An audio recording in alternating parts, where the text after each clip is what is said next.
Telangana senior IAS అధికారి స్మితా సబర్వాల్ మరోసారి వివాదాల్లో నిలిచారు. ఆమె సంకుచిత భావంతో దివ్యాంగురాలపై చేసిన కమెంట్స్ దేశవ్యాప్తంగా దుమారం రేపుతున్నాయి. దొంగ సర్టిఫికెట్లతో ఐఏఎస్ పొందిన పూజా కేత్కర్ వివాదం యూపీఎస్సీని తగలబెట్టినంత పనిచేసింది. ఎందుకంటే దేశంలో ఏదైనా క్లీన్గా ఉన్న వ్యవస్థ అంటే అది యూపీఎస్సీనే. కానీ ఇప్పుడు అది కూడా భ్రష్టు పట్టిపోయింది అనే కమెంట్స్ వినిపిస్తున్నాయి. స్వాతంత్రం వచ్చిన నాటి నుంచి యూపీఎస్సీ చాలా క్లీన్గా నడిచింది. కానీ ఈ పూజా కేత్కర్ చదువు నుంచి చివరకు వికలాంగురాలిగా మారేనని కూడా సర్టిఫికేట్ పొందింది. దాన్నే ఆమె యూపీఎస్సీకి సమర్పించింది. ఇక ఈ మధ్య వాలంటరీ రిటైర్మెంట్ తీసుకున్న ఓ ఐఏఎస్ ఎంపికపై కూడా దుమారం రేగుతోంది. ఓ అభ్యర్థి 4 సార్లు ఇంటర్వ్యూకి ఎంపికయ్యారు. జెన్యున్గా 2 కాళ్లు లేని ఆ అభ్యర్థికి మాత్రం ఏ సర్వీసు రాలేదు. కానీ దొంగదారిలో తప్పుడు సర్టిఫికెట్లు పొందిన వారు మాత్రం యథేచ్ఛగా దివ్యాంగుల కోటాలో సివిల్స్ పొందారనే కమెంట్స్ వినిపిస్తున్నాయి. ఈ దుమారం మధ్య యూపీఎస్సీ భ్రష్టు పట్టిందని, డబ్బున్న వాళ్లకు ఇక్కడ కూడా ఏకంగా ఐఏఎస్ ఐపీఎస్ దక్కుతున్నాయనే విమర్శల మధ్య ఏకంగా చైర్మన్ మనోజ్ సోని రాజీనామా చేశారు. ఆయనకి ఇంకా దాదాపుగా 7 సంవత్సరాల పదవీ కాలం ఉంది. అయినా అంత పెద్ద పోస్టుకు రాజీనామా చేయడంతో అంతా షాక్ అయ్యారు. ఈయన ప్రధాని నరేంద్ర మోడీకి అత్యంత దగ్గర మనిషి. కేవలం 40 ఏళ్ల వయసులోనే ఈ మనోజ్ ని యూనివర్సిటీకి వీసీని చేశారు. ఆ తర్వాత తీసుకొచ్చి యూపీఎస్సీ సభ్యుడిని చేసి ఆ తర్వాత చైర్మన్ పదవిలో కూర్చోబెట్టారు. ఇంకా చెప్పాలంటే దేశంలోని కీలక సర్వీసుల్లో అంతా గుజరాత్ వాళ్ళకే పదవులు కట్టబెట్టారు మోడీ. వారంతా కూడా మెల్లిగా వ్యవస్థలను భ్రష్టు పట్టిస్తున్నారు అనే విమర్శలు వినిపిస్తున్నాయి. ఎందుకంటే నీట్ నుంచి నేటి సివిల్స్ వరకు పెద్ద పరీక్షా సంస్థలన్నీ కుప్పకూలిపోయాయి. దీంతో వికలాంగుల కోటాలో చాలా మంది దొంగ సర్టిఫికెట్లు పెట్టి సివిల్స్ సాధించారనే విమర్శలు కూడా దేశవ్యాప్తంగా దుమారం రేపుతున్నాయి. సరిగ్గా వికలాంగులమని ఆరోగ్యంగా ఉన్నవారే తప్పుడు పద్ధతుల్లో ఐఏఎస్ సాధిస్తున్నారనే విమర్శల మధ్య తెలంగాణ కేటర్కు చెందిన సీనియర్ ఐఏఎస్ స్మితా సబర్వాల్ నోరు పారేసుకున్నారు. తన పరిధికి మించి ఆమె దివ్యాంగులను అవమానించేలా మాట్లాడారు. అసలు వికలాంగులైన వారిని పైలట్ గా ఎయిర్లైన్స్ నియమించుకుంటాయా? వైకల్యం ఉన్న సర్జన్ ను మీరు విశ్వసిస్తారా? ఆల్ ఇండియా సర్వీసెస్ అనేది ఫీల్డ్ వర్క్, పన్నులు విధించడం, పేదల కష్టాలను వినడం వంటివి ఉంటాయి. కాబట్టి దివ్యాంగులకు ప్రీమియర్ సర్వీస్ లో రిజర్వేషన్ అవసరమా అని నోరు పారేసుకున్నారు స్మితా సబర్వాల్. ఇవన్నీ శారీరకంగా ఫిట్ గా ఉన్నవారు చేయాల్సిన పనులు. మరి దివ్యాంగులు ఎలా ఈ పని చేయగలుగుతారని దారుణంగా కామెంట్స్ చేశారు ఆమె. కానీ ఆమె ఆలోచనే తప్పు.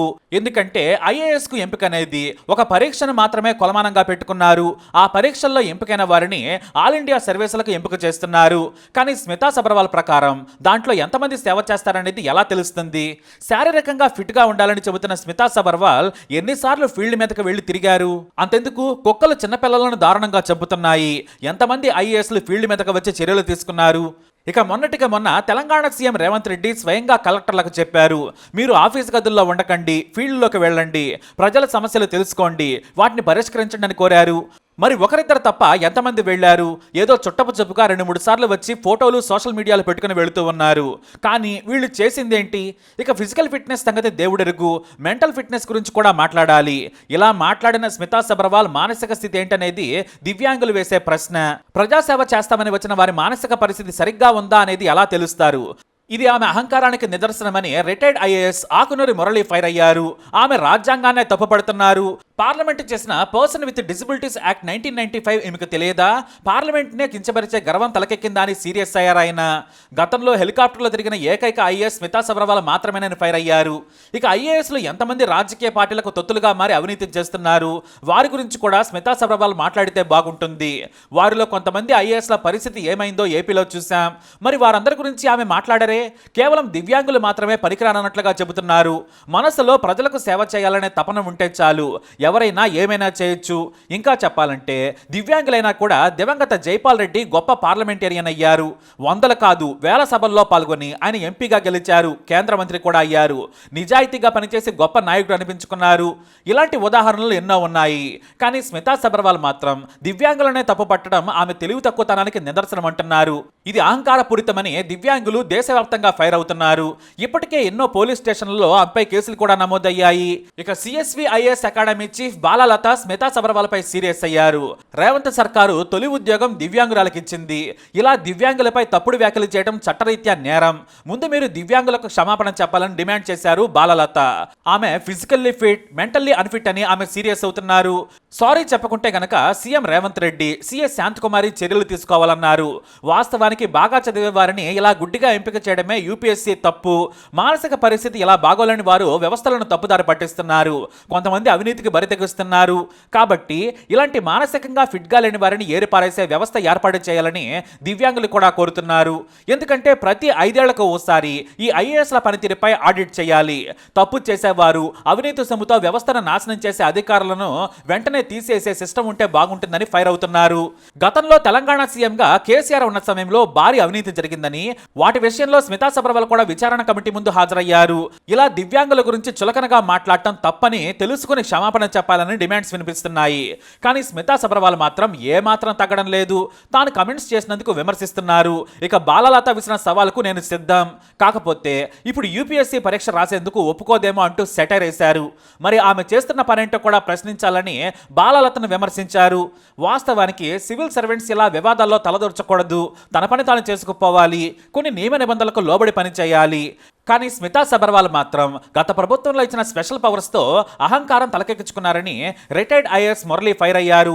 ఫిజికల్గా ఫిట్గా ఉన్నవారు ట్రైనింగ్ పీరియడ్లో జాయింట్ కలెక్టర్గా ఉన్న సమయంలో తప్ప ఎవరూ బయటకు వెళ్లారు. అంతా ఏసీ గదుల్లోనే కూర్చుంటారు. ఏమైనా ఏదైనా పరిస్థితి తలెత్తినప్పుడు ఉన్నతాధికారులు ఆదేశిస్తేనే కదులుతారనేది వాస్తవం. ఎవరైనా సరే ఐఏఎస్ల దగ్గరకే వెళ్ళాలి, కానీ వారు మాత్రం ప్రజల దగ్గరకు రావడం తక్కువ. వచ్చిన అతి కొద్ది మంది ఆఫీసర్లు మాత్రం మంచి పేరు తెచ్చుకుంటున్నారనేది కూడా వాస్తవం. అయితే దివ్యాంగుల గురించి తన భావ ప్రకటన స్వేచ్ఛను బాగా వాడుకున్న స్మితా సబర్వాల్ అవినీతిలో కూరుకుపోయి కోర్టుల చుట్టూ తిరిగి జైలుకు వెళ్లే వారిపై మాత్రం ఆమె కామెంట్ చేయరు. కేవలం బయట వారికి మాత్రమే నీతులు చెబుతారు స్మితా సబర్వాల్ అని దివ్యాంగులు ఫైర్ అవుతున్నారు. కానీ ప్రజాసేవకు వైకల్యం అడ్డురాదు. తెలివిలో ఎవరికీ తీసుకోరనేది వాస్తవం. ఇంకా చెప్పాలంటే ఆమెకు దివ్యాంగులైన పిల్లలో లేదంటే కుటుంబ సభ్యులు ఉంటే ఆ బాధ తెలిసేది. ఎవరూ కావాలని దివ్యాంగులుగా పుట్టరు. వారి దురదృష్టం కొద్దీ అలా ఉన్న ఏకైక జీవితాన్ని సాగిస్తూ ఉంటారు. ఇవన్నీ కూడా దివ్యాంగులు చెప్పే మాటలే. ఇక ఇంకా చెప్పాలంటే స్మితా సబర్వాల్కు శ్రీకాంత్ సినిమా నెట్ఫ్లిక్స్లో ఉంది. ఆ మూవీ అయినా ఓసారి చూడాలి.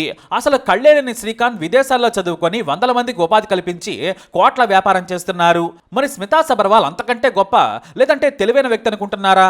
అలా అనుకుంటే ఎవరేం చేయలేరని పలువురు నెటిజన్లు కూడా సీరియస్ అవుతున్నారు. ఇక బీఆర్ఎస్ నేత హరీష్ రావు కూడా స్మితా సబర్వాల్ పై సీరియస్ అయ్యారు. ఆమె అలా సంకుచిత మనస్తత్వంతో మాట్లాడటం సరికాదు, ఆమె వ్యాఖ్యలను ఖండిస్తున్నానని చెప్పారు.